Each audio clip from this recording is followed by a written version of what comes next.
When I was an MSW student a few years ago, I had the opportunity to take a course in budgeting. How'd I do? I'll tell you in just a moment. Hi, this is Dr. Rick Hoefer, instructor for the course and co-author of the textbook, Essentials of Social Work Management and Leadership. It's a funny thing, my MSW career.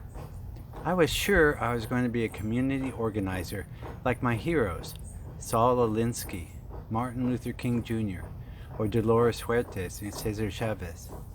I thought, hey, who needs a course in budgeting or finance?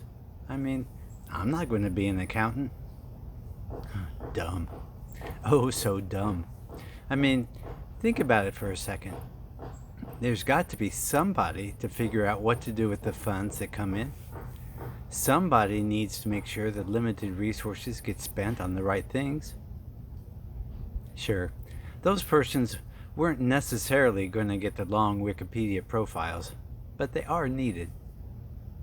I finally got a chance to make up for the self-created deficit in my education when I was a teaching assistant during my PhD program. I learned a lot. I've been a firm believer in the need for all social workers to understand budgeting and have financial savvy since then. When you're a manager, you need to know these topics.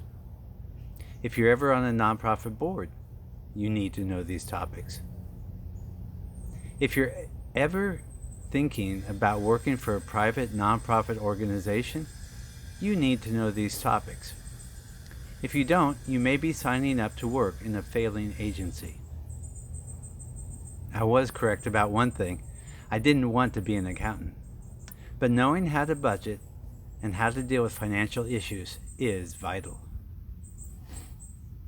Now I teach an entire course on the topic frequently. So, sorry, Dr. Rapp, you were right. Don't be like I was. Learn the essentials from this chapter. Then go take the entire class in the subject if you can. You'll be glad you did. But for now, let's take our first steps towards becoming financially literate. Are you ready? Well then, let's get going.